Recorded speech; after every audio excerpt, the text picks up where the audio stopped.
Hello everyone, this is Akhil. Welcome to Akhil Design.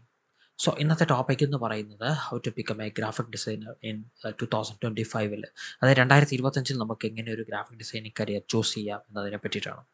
So ഈ video പൂർണ്ണമായിട്ടും കാണുക. ഇത് ഞാനൊരു സ്ലൈഡ് ഫോർമാറ്റിലാണ് ഞാൻ ഈ വീഡിയോ കുറച്ച് ഡീപ്പായിട്ട് എനിക്ക് പറയേണ്ടത് കൊണ്ട് ഞാനൊരു സ്ലൈഡ് ഫോർമാറ്റിലാണ് ഞാൻ ഈ വീഡിയോ ചെയ്തിരിക്കുന്നത്. ഓക്കെ, നമുക്ക് സ്റ്റാർട്ട് ചെയ്യാം. സോ ആദ്യം തന്നെ എന്താണ് ഗ്രാഫിക് ഡിസൈൻ എന്ന് നമ്മൾ ആദ്യം മനസ്സിലാക്കുക. സോ ഗ്രാഫിക് ഡിസൈൻ എന്ന് പറയുന്നത് it's an art of creating visual content to communicating messages. That means, അതായത് ഒരു ഐഡിയ നമ്മുടെ കയ്യിലുണ്ടെങ്കിൽ അത് വിഷ്വലി നമ്മൾക്ക് ഒരു ആൾക്കാരിലേക്ക് എത്തിക്കാൻ വേണ്ടിയിട്ട് നമുക്കൊരു ഗ്രാഫിക് ഡിസൈൻ എന്ന് പറയുന്ന ഈ ഒരു സെഷൻ നമുക്ക് യൂസ് ചെയ്യാം, അല്ലെങ്കിൽ ഈ ഒരു ഏരിയ നമുക്ക് ചൂസ് ചെയ്യാം. അതായത് ഇപ്പോൾ കുറച്ച് കണ്ടന്റ് ഉണ്ട്, എന്തായാലും ഈ ഇത്രയും നമ്മളൊരു കണ്ടന്റ് എഴുതി കഴിഞ്ഞാൽ ആൾക്കാർ വായിക്കാൻ പോകത്തില്ല. എന്നാൽ അതിനകത്തുനിന്ന് കുറച്ച് കണ്ടന്റും അല്ലെങ്കിൽ കുറച്ച് കാര്യങ്ങളും നമ്മൾ എടുത്തിട്ട് അത് വെച്ചിട്ട് ഒരു സോഷ്യൽ മീഡിയ പോസ്റ്റോ അല്ലെങ്കിൽ അത് വെച്ചിട്ട് എന്തെങ്കിലും ഒരു പോസ്റ്ററോ അങ്ങനെ എന്തെങ്കിലും നമ്മൾ ചെയ്യുകയാണെങ്കിൽ ആൾക്കാർക്ക് അട്രാക്ട് ചെയ്യുന്നാവുന്ന രീതിയിൽ കുറച്ച് ടൈപ്പോഗ്രഫീസും കുറച്ച് വിഷ്വൽ എലമെൻസും കൂടെ ആഡ് ചെയ്തിട്ട് ഒരു ടാർഗറ്റ് ഓഡിയൻസ് ഉണ്ടായിരിക്കും. അതായത് ഇന്ന ആൾക്ക് ഇത്രയും ആൾക്കാർക്ക് വേണ്ടിയിട്ടാണ് ഇത് വീഡിയോ കാണുന്നതെന്ന് നമുക്കൊരു ടാർഗറ്റ് ഓഡിയൻസ് ഉണ്ടായിരിക്കും. അപ്പോൾ അവർക്ക് ഈസി ആയിട്ട് നമുക്ക് ഒരു മെസ്സേജ് എത്തിക്കാൻ നമുക്ക് ഈ ഒരു ഗ്രാഫിക് ഡിസൈൻ എന്ന് പറയുന്ന ഈ ഒരു ഫീൽഡിൽ ഉള്ള ആൾക്കാർക്ക് സാധിക്കും എന്നുള്ളതാണ്. അപ്പോൾ അതാണ് ഗ്രാഫിക് ഡിസൈൻ എന്ന് പറയുന്നത്. ഇനി നമുക്കൊരു ഗ്രാഫിക് ഡിസൈനേഴ്സ് ആവാൻ വേണ്ടിയിട്ട് പ്രധാനമായിട്ടും വേണ്ട സ്കിൽസ് എന്തൊക്കെയാണ് എന്ന് നമുക്ക് നോക്കാം. സോ ഫസ്റ്റ് സ്കിൽ എന്ന് പറയുന്നത് ഒരു കോർ ഡിസൈൻ സ്കിൽസ് നിങ്ങൾ ഡെവലപ്പ് ചെയ്യുക എന്നുള്ളതാണ്. അതായത് design principles, typography, colour theory, Leh out and composition എന്ന് പറയുന്ന കുറച്ച് ഡിസൈൻ പ്രിൻസിപ്പിൾസ് ഉണ്ട്. അതായത് ടൈപ്പോഗ്രഫി അതായത് ഒരു ബ്രാൻഡ് നമ്മൾ എടുക്കുകയാണെങ്കിൽ ആ ബ്രാൻഡിൻ്റെ ബേസ് ചെയ്തിട്ടുള്ള കുറച്ച് ടൈപ്പോഗ്രഫീസും ഉണ്ടായിരിക്കും, കളറും ഉണ്ടായിരിക്കും. ഒരു ഉദാഹരണം പറയുവാണെങ്കിൽ നമുക്കിപ്പം എസ് ബി ഐ എന്ന് പറയുന്ന ഈ ഒരു ബ്രാൻഡ് നമുക്ക് എടുക്കാം. S B I bank, central state bank of India. അപ്പോൾ അതെടുക്കുകയാണെങ്കിൽ അവരുടെ ലോഗോ കളർ എന്ന് പറയുന്നത് ഒരു ബ്ലൂ ആയിരിക്കും. ഈ ബ്ലൂ എന്ന് പറയുന്നത് ട്രസ്റ്റ് എന്ന് പറയുന്ന ആ ഒരു സിംബലൈസ് ചെയ്യാൻ വേണ്ടിയിട്ടാണ്, ആ ഒരു കളർ തിയറിയുടെ ആ ഒരു സിംബലൈസ് ചെയ്യാൻ വേണ്ടിയിട്ടാണ് ബ്ലൂ കളർ ചൂസ് ചെയ്തിരിക്കുന്നത്. അതായത് ട്രസ്റ്റ് എന്ന് പറയുന്നത് എന്താണോ അത് ഒരു ബ്ലൂ ആയിട്ടൊരു കറക്റ്റ് ചെയ്തിട്ടുള്ള കണക്റ്റ് ആയിട്ടുള്ള ഒരു കളറാണ്. എന്നാൽ ആ കളർ യൂസ് ചെയ്തുകൊണ്ടായിരിക്കും നമ്മളുടെ ആ ഒരു അവരുടെ പോസ്റ്റോ നമ്മളുടെ കാര്യങ്ങൾ നമ്മൾ നോക്കുവാണെങ്കിൽ അവരുടെ ആ ഒരു കളർ തീം, അതായത് ഒരു ബ്ലൂ കളർ തീമിലായിരിക്കും അവരുടെ എല്ലാതരം പോസ്റ്റുകളാണെങ്കിലും സോഷ്യൽ മീഡിയ പോസ്റ്റ് ആണെങ്കിലും അല്ലെങ്കിൽ അത്തരം ഫ്ലയേഴ്സോ പോസ്റ്റേഴ്സോ എന്തോ ആണെങ്കിലും ബ്ലൂ കളർ പേസ്റ്റ് ആയിരിക്കും. അപ്പോൾ ഒരു ബ്രാൻഡിന് പ്രധാനമായിട്ടും വേണ്ട ഒരു കാര്യം തന്നെയാണ് കളർ തിയറി അല്ലെ കളർ എന്ന് പറയുന്നത്.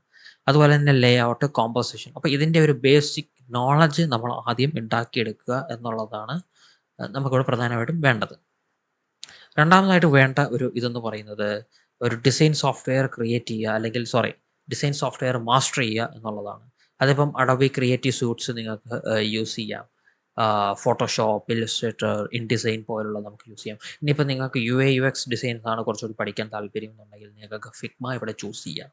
ഇനി മോഷൻ ഗ്രാഫിക്സിനാണ് നിങ്ങൾ ഉദ്ദേശിക്കുന്നതെന്നുണ്ടെങ്കിൽ അതിന് ആഫ്റ്റർ എഫക്റ്റ് എന്ന് പറയുന്ന ഒരു സോഫ്റ്റ്വെയറും ഉണ്ട്. ഇതെല്ലാം അഡോബിൻ്റെ അണ്ടർ വരുന്നതാണ്, ഫിഗ്മ അഡോബല്ല.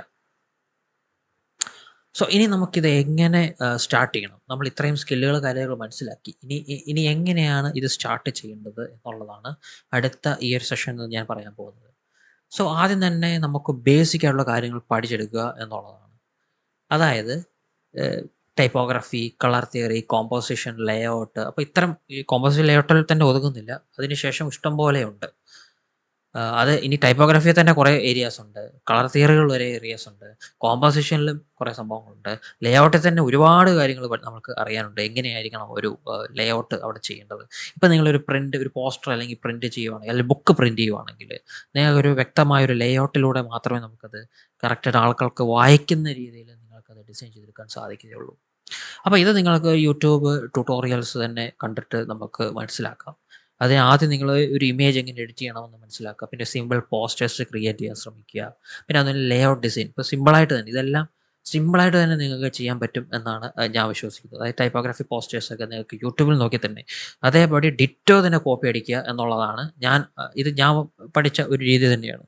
അതേപോലെ തന്നെ കോപ്പി അടിക്കുക. പിന്നീട് നമുക്ക് കുറച്ച് അഡ്വാൻസ്ഡ് കുറച്ച് ഐഡിയാസും കാര്യങ്ങളൊക്കെ വരുമ്പോൾ അതിനെ മോഡിഫൈ ചെയ്തിട്ട് നിങ്ങൾക്ക് പഠിക്കാൻ ശ്രമിക്കുക.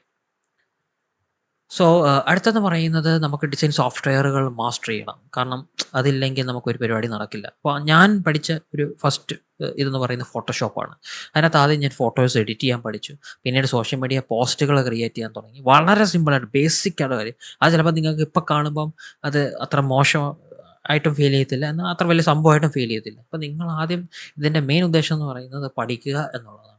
അടുത്തതെന്ന് പറയുന്നത് ഇല്ലുസ്ട്രേറ്റർ ആണ്. ഇല്ലുസ്ട്രേറ്റർ എന്ന് പറയുന്നത് വെക്ടർ ഇല്ലുസ്ട്രേഷൻസ് ഒക്കെ ചെയ്യാൻ വേണ്ടിയിട്ടാണ് ബേസിക്കലി നമ്മൾ യൂസ് ചെയ്യുന്നത്.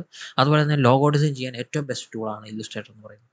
ഇനിയിപ്പോൾ നിങ്ങൾക്ക് വെബ് ആൻഡ് ആപ്പ് ഇൻ്റർഫേസസ് ഒക്കെയാണ് നിങ്ങൾക്ക് ചെയ്യണം എന്നുണ്ടെങ്കിൽ ഫിഗ്മ നിങ്ങൾക്ക് യൂസ് ചെയ്യാം. ഇനി മോഷൻ ഇപ്പം ആനിമേഷൻ ഒക്കെ ചെയ്യുമ്പോൾ ആനിമേഷൻ ഇപ്പോൾ കുറച്ചുകൂടി ട്രെൻഡിങ് ആയിട്ട് വരുന്നുണ്ട് മോഷൻ ഗ്രാഫിക്സ് എന്നുള്ളത്. അപ്പം അത് നിങ്ങൾക്കിപ്പോൾ വെബ്സൈറ്റിലോ അല്ലെങ്കിൽ നിങ്ങളുടെ സോഷ്യൽ മീഡിയ പോസ്റ്റുകളിലോ ഒരു മോഷൻ ഡിസൈൻ നിങ്ങൾക്ക് ചെയ്യണം എന്നുണ്ടെങ്കിൽ നിങ്ങൾക്ക് ആഫ്റ്റർ എഫക്റ്റ് യൂസ് ചെയ്യും. അതുപോലെ തന്നെ എനിക്കിവിടെ പറയേണ്ട ഒരു കാര്യമാണ് AI എന്ന് പറയുന്നത്. പല ആൾക്കാർക്കും ഉള്ള ഒരു ചിന്തയാണ് AI will replace graphic design. അത് ഒരിക്കലുമില്ല. കാരണം AI ഒരിക്കലും ഒരാളെ റീപ്ലേസ് ചെയ്യാൻ പോകുന്നില്ല. ചില കാര്യങ്ങളിൽ റീപ്ലേസ്മെന്റ് ഉണ്ടാവും എന്നുള്ളതല്ലാതെ ഒരാളെ പൂർണ്ണമായിട്ടും റീപ്ലേസ് ചെയ്യുന്നുണ്ടെന്ന് ഞാൻ ഒരിക്കലും വിശ്വസിക്കുന്നില്ല. അതിന് വേണമെങ്കിൽ പറയാവുന്ന ഒരു കാര്യമാണ് അഡോബ് ഫയർഫ്ലൈ എന്ന് പറയുന്നത്. ഞാൻ യൂസ് ചെയ്തിട്ടുള്ള ഒരു സംഭവമാണ്. ഈ അഡോബ് ഫയർഫ്ലൈ എന്ന് പറയുന്നത് ഇപ്പം എനിക്ക് ചില സമയത്ത് ചില ഇമേജസുകൾ എനിക്ക് കണ്ടുപിടിക്കാൻ പറ്റത്തില്ല. അതിപ്പോൾ ഫ്രീ പിക്ക് ആണെങ്കിലോ അൺസ്പ്ലാഷിലാണെങ്കിലോ എനിക്ക് കിട്ടുന്നില്ലെങ്കിൽ, എന്നാൽ എനിക്കെന്താണ് വേണ്ടതെന്ന് എനിക്കറിയാമെന്നുണ്ടെങ്കിൽ, കുറച്ച് നോളജും കാര്യങ്ങളൊക്കെ ഉണ്ടെങ്കിൽ, ഇംഗ്ലീഷിൽ കുറച്ച് നോളജും കാര്യങ്ങളൊക്കെ ഉണ്ടെങ്കിൽ നിങ്ങൾക്ക് ജസ്റ്റ് ഫയർഫ്ലൈ ഓപ്പൺ ചെയ്തിട്ട് നിങ്ങൾക്ക് എനിക്ക് ഇന്ന ടൈപ്പ് ഒരു ഡിസൈനാണ് വേണ്ടത്, ഇന്ന ടൈപ്പ് ഒരു ഇമേജസ് ആണ് എനിക്ക് വേണ്ടത്. അങ്ങനെ അത് അതിൽ തന്നെ നമുക്ക് മോഡിഫൈ ചെയ്യാം.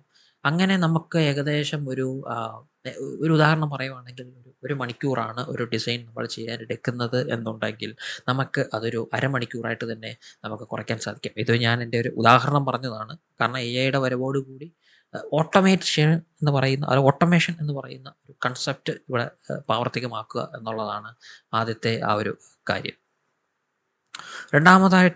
മൂന്നാമതായിട്ട് നിങ്ങൾക്ക് അറിയേണ്ട ഒരു കാര്യമാണ് ഒരു പോർട്ട്ഫോളിയോ ബിൽഡ് ചെയ്യുക എന്നുള്ളതാണ്.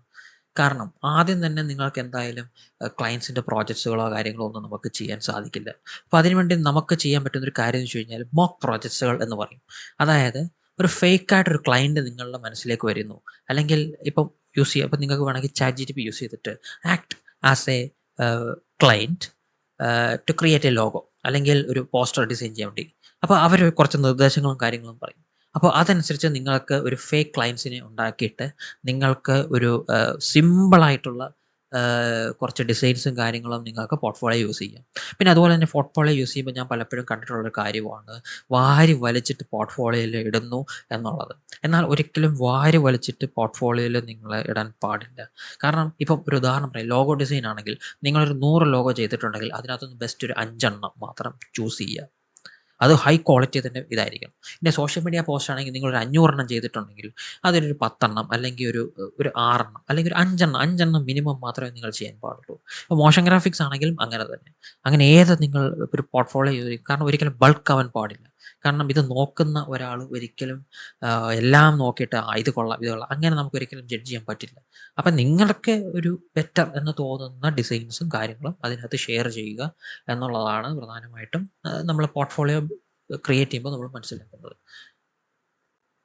സോ അടുത്തതായിട്ട് തന്നെ എങ്ങനെ നമുക്ക് ഇപ്പം ഇത് എക്സ്പീരിയൻസ് നമുക്ക് സ്റ്റാർട്ട് ചെയ്യാവുന്നത്. അപ്പോൾ ഞാൻ ആദ്യം പറഞ്ഞ പോലെ തന്നെ ഫേക്ക് ആയിട്ടുള്ള കുറച്ച് കാര്യം ക്ലയൻസിനെ ഉണ്ടാക്കിയിട്ട് നിങ്ങൾ ആ ഒരു മോക്കപ്പ് എന്നുള്ള രീതിയിൽ നിങ്ങൾ ആദ്യം ചെയ്യുക. അതിനുശേഷം നിങ്ങളൊരു ഇൻറ്റേൺഷിപ്പ് തന്നെ അപ്ലൈ ചെയ്യണം എന്നാണ് ഞാൻ പറയുന്നത്. കാരണം ഇൻറ്റേൺഷിപ്പിലൂടെയാണ് പല കാര്യങ്ങളും നമുക്ക് മനസ്സിലാവുന്നത്. ഇപ്പം നിങ്ങളിപ്പോൾ ഒരു ഗ്രാഫിക് ഡിസൈൻ എന്ന് പറയുന്ന പോസ്റ്റായിരിക്കും അപ്ലൈ ചെയ്യുന്നത്. പക്ഷേ ആ ഒരു പോസ്റ്റ് അപ്ലൈ ചെയ്ത് കഴിഞ്ഞാൽ ഒരിക്കലും ഗ്രാഫിക് ഡിസൈനിങ് മാത്രമല്ല അവിടെ നിങ്ങൾ പഠിക്കാൻ പോകുന്നത്. അതായത് ഒരു കമ്പനിയിലാണെങ്കിൽ അവിടുത്തെ പല കാര്യങ്ങളും നിങ്ങൾ പഠിക്കും.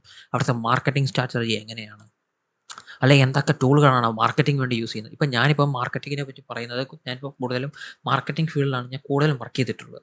അപ്പോൾ ആ ഒരു നോളജ് എനിക്കിപ്പോൾ വന്നിട്ടുണ്ട്. അത് ഞാൻ ഇൻറ്റേൺഷിപ്പിലൂടെയും വോളണ്ടിയർ ചെയ്തിട്ടും തന്നെയാണ് ഞാൻ ആ ഒരു കാര്യങ്ങൾ ഞാൻ മനസ്സിലാക്കിയിട്ടുള്ളത്. പിന്നെ അതുപോലെ തന്നെ സെൽഫ് ലേണിംഗ് എന്ന് പറയുന്ന ഒരു കൺസെപ്റ്റും കൂടെ നമ്മൾ മനസ്സിലാക്കണം. കാരണം നമ്മളിപ്പോൾ ഒരു പുതിയ കാര്യം ചെയ്യുമ്പോഴും അതിൽ തന്നെ ഉറച്ചു നിൽക്കാതെ പുതിയ പുതിയ കാര്യങ്ങൾ അപ്ഗ്രേഡ് ചെയ്യാനും കൂടെ നിങ്ങൾ മനസ്സിലാക്കണം. അതായത് ഇപ്പോൾ പുതിയ ട്രെൻഡുകൾ. പക്ഷേ ഞാൻ ട്രെൻഡുകളെ പറ്റി ഒരു കാര്യം പറയാൻ ഞാൻ ആഗ്രഹിക്കുന്നത് എന്ന് വെച്ച് കഴിഞ്ഞാൽ, ബേസിക്കലി ട്രെൻഡ് എന്ന് പറയുന്നത് എപ്പോഴും അത് വർക്ക് ആവണമെന്നില്ല. കാരണം എല്ലായ്പ്പോഴും ആ ട്രെൻഡ് എന്ന് പറയുന്നത് ആ ഒരു ക്ലയൻറ്റിനോ അല്ലെങ്കിൽ ആ ഒരു കമ്പനിക്കോ അത് ആവശ്യമാണെന്ന് ഇല്ല. കാരണം അവർക്ക് അവരുടേതായ ഒരു പോളിസീസും കാര്യങ്ങളുണ്ട്. എൻ്റെ കമ്പനിയിൽ എനിക്ക് ഈ ഒരു ടൈപ്പോഗ്രഫി യൂസ് ചെയ്യാൻ പാടുള്ളൂ. എൻ്റെ കമ്പനി ഈ ലോഗോ കളർ മാസേ യൂസ് ചെയ്യാൻ പാടുള്ളൂ. അല്ലെങ്കിൽ ഈ ലോഗോയിൽ ഒരു ചേഞ്ചും വരാൻ പാടില്ല. അപ്പോൾ അവർക്കൊരു പോളിസീസ് ഉണ്ട്. അപ്പോൾ അത് മനസ്സിലാക്കിയിട്ട് വേണം നിങ്ങൾ ഒരു ഡിസൈൻ നമ്മൾ ചെയ്യാൻ. ട്രെൻഡ് എപ്പോഴും ഞാൻ പറഞ്ഞു വന്നത് ട്രെൻഡ് എപ്പോഴും അത് വർക്കാവണം എന്നില്ല. അതുപോലെ തന്നെ ഞാൻ പറഞ്ഞ പോലെ ഡെയിലി നിങ്ങൾ പ്രാക്ടീസ് ചെയ്യുക. അതായത് കുറച്ച് ചലഞ്ചസുകളിലൊക്കെ പങ്കെടുക്കുക. ലൈക്ക് ടൈപ്പോഗ്രഫി ചലഞ്ചസ് ഒക്കെ ഇഷ്ടംപോലെ നമുക്ക് ഓൺലൈനിൽ അവൈലബിൾ ആണ്. അല്ലെങ്കിൽ ChatGPT തന്നെ യൂസ് ചെയ്തിട്ട് നിങ്ങൾക്ക് എനിക്ക് ഇന്ന് ഒരു ലോഗോ ഡിസൈൻ ചെയ്യണം. അപ്പോൾ പെട്ടെന്നൊരു ചലഞ്ച് തരൂ എന്ന് പറഞ്ഞു കഴിഞ്ഞാൽ ഈസി ആയിട്ട് അവരൊരു ചലഞ്ച് തരും. അത് ചിലപ്പോൾ നിങ്ങൾക്ക് ഇഷ്ടപ്പെടുന്നതായിരിക്കും, ഇഷ്ടപ്പെടാത്തതായിരിക്കും. ഇഷ്ടപ്പെടാത്തതാണെങ്കിൽ ഒന്നുകൂടെ റെൻഡർ ചെയ്യാം. അപ്പോൾ അങ്ങനെ നിങ്ങൾ ഡെയിലി പ്രാക്ടീസ് ചെയ്യുകയാണെങ്കിൽ നിങ്ങൾക്ക് കുറച്ച് പേഴ്സണൽ പ്രോജക്ട്സുകൾ നിങ്ങൾക്ക് കാണിക്കാൻ പറ്റണം. അപ്പോൾ ന്യൂ ഡിസൈൻ നിങ്ങൾ പരീക്ഷണം നടത്തിയത്, കാരണം എക്സ്പെരിമെൻറ്റേഷൻ ആണ് ഇവിടെ പ്രധാനമായിട്ടും വേണ്ടത്. കാരണം നമ്മളൊരു ഡിസൈനർ എന്ന് പറയുമ്പോൾ എപ്പോഴും എക്സ്പെരിമെൻ്റ് ആണ്. കാരണം ക്രിയേറ്റീവ് കോൺട്രിബ്യൂഷൻ ആണ്. ക്രിയേറ്റീവ് കോൺട്രിബ്യൂഷൻ എന്ന് പറയുമ്പോൾ അതിനകത്ത് നല്ലതും വരാം, ചീത്തയും വരാം. പിന്നെ ഞാൻ ഈ നല്ല ഡിസൈനും ഗുഡ് ഡിസൈനിനെ പറ്റി കൂടുതൽ റിസർച്ച് ചെയ്തിട്ടുള്ള ഒരാളാണ്. ശരിക്കും അങ്ങനെ ഒരു കൺസെപ്റ്റ് ഇല്ല. ഞാൻ മനസ്സിലാക്കിയ ഒരു കാര്യം എന്ന് വെച്ച് കഴിഞ്ഞാൽ, ഒരു നല്ല ഡിസൈൻ എന്ന് പറഞ്ഞു കഴിഞ്ഞാൽ ഒരു ഡിസൈൻ പ്രോപ്പറായിട്ട് അത് കമ്മ്യൂണിക്കേറ്റ് ആയി എന്നുള്ളതാണ് ഞാൻ മനസ്സിലാക്കുന്നത്. ഒരു മോശം ഡിസൈൻ എന്ന് പറഞ്ഞു കഴിഞ്ഞാൽ അത് ആൾക്കാരിലേക്ക് എത്തി, പക്ഷേ ആൾക്കാർക്കത് മനസ്സിലായില്ല അതെന്താണെന്ന്. അതാണ് ശരിക്കും നല്ല ഡിസൈനും മോശം ഡിസൈനും തമ്മിലുള്ള വ്യത്യാസം ഞാൻ മനസ്സിലാക്കിയ ഒരു കാര്യമാണ്. സോ ഇത് തന്നെയാണ് എനിക്ക് വീണ്ടും പറയാനുള്ളത്. Practice, practice, practice. പ്രാക്ടീസ് ഇല്ലാതെ ഒരു പരിപാടിയും നടക്കില്ല. കഷ്ടപ്പെടാതെ ഒന്നും കിട്ടില്ല എന്ന് പറയുന്നത് പോലെ തന്നെയാണ് ഗ്രാഫിക് ഡിസൈൻ ഫീൽഡിൽ നമുക്ക് പിടിച്ചു നിൽക്കണമെന്നുണ്ടെങ്കിൽ പുതിയ പുതിയ കാര്യങ്ങൾ പരീക്ഷിച്ചുകൊണ്ടിരിക്കുക. അത് പല പല ടൂളുകളാണെങ്കിലും പരീക്ഷിക്കുക. ഞാൻ ഇന്നേ വരെ എല്ലാ ടൂളുകളും ഞാൻ ഇന്നേ വരെ യൂസ് ചെയ്തിട്ടില്ല എൻ്റെ ഡിസൈൻ ജീവിതത്തിൽ. അപ്പോൾ ഇത്രയും, അതായത് കുറച്ച് ടൂളുകൾ യൂസ് ചെയ്തുകൊണ്ട് നമുക്ക് പല കാര്യങ്ങളും ചെയ്യാൻ സാധിക്കും. പക്ഷേ അതേസമയം എല്ലാ ടൂളുകളും യൂസ് ചെയ്തുകൊണ്ട് പല കാര്യങ്ങളും നമുക്ക് ചെയ്യാൻ സാധിക്കും. പക്ഷേ നമുക്കിവിടെ എഫോർട്ട് കുറയ്ക്കാൻ വേണ്ടിയിട്ട് കുറച്ച് ടൂളുകൾ യൂസ് ചെയ്തിട്ട് അതിൻ്റെ ടെക്നിക്കും കാര്യങ്ങളും മനസ്സിലാക്കി, കുറച്ച് ട്രിക്കുകളും കാര്യങ്ങളും മനസ്സിലാക്കിയിട്ട് നമ്മൾ ചെയ്യുകയാണെങ്കിൽ വളരെ ഈസി ആയിട്ട് നമുക്ക് ഈ ഫീൽഡിൽ പിടിച്ചു നിൽക്കാൻ സാധിക്കും എന്നുള്ളതാണ്.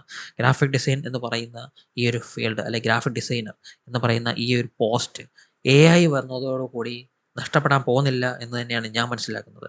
പകരം AIയെ ഒരു ഓട്ടോമേറ്റഡ് ടൂളാക്കി മാറ്റിയാൽ മതി. അതായത് AIയെ മാസ്റ്റർ ചെയ്താൽ ഈസി ആയിട്ട് നമുക്ക് ഈ ഒരു ഗ്രാഫിക് ഡിസൈൻ ഫീൽഡിൽ നമുക്ക് പിടിച്ചിരിക്കാൻ സാധിക്കും എന്നാണ് ഞാൻ മനസ്സിലാക്കിയത്. സോ ഇത്രയും ഇതൊരു പെട്ടെന്ന് ചെയ്യാൻ വേണ്ടിയിട്ടാണ് ഞാനൊരു വീഡിയോ ചെയ്തത്. ഇനി വരും ദിവസങ്ങളിൽ ഇത്തരം ടോപ്പിക്കുകൾ നിങ്ങളുമായിട്ട് ഞാൻ ഷെയർ ചെയ്യുന്നതായിരിക്കും. ഞാൻ എന്തുകൊണ്ട് സ്ലൈഡ് ഷെയറിലിട്ടു, അല്ലെങ്കിൽ സ്ലൈഡ് ഫോമിൽ ഞാൻ ചെയ്തതെന്ന് വെച്ച് കഴിഞ്ഞാൽ ആൾക്കാർക്ക് കൂടുതൽ മനസ്സിലാക്കാൻ വേണ്ടിയിട്ടാണ് ഞാൻ ഈ സ്ലൈഡ് ഷെയറിലിട്ടത്. അപ്പം ഇത്രയും വീഡിയോ കണ്ടിട്ടുള്ള ആൾക്കാരോട് എനിക്ക് പറയാനുള്ളത്, പ്രധാനമായിട്ടും ഗ്രാഫിക് ഡിസൈൻ ഫീൽഡ് അല്ലെങ്കിൽ ഡിസൈനേഴ്സിനോട് പറയാനുള്ളതെന്ന് വെച്ച് കഴിഞ്ഞാൽ, ഗ്രാഫിക് ഡിസൈൻ എന്ന് പറയുന്നത് ആക്ച്വലി ഒരു പ്രോബ്ലം സോൾവേഴ്സ് ആണ്.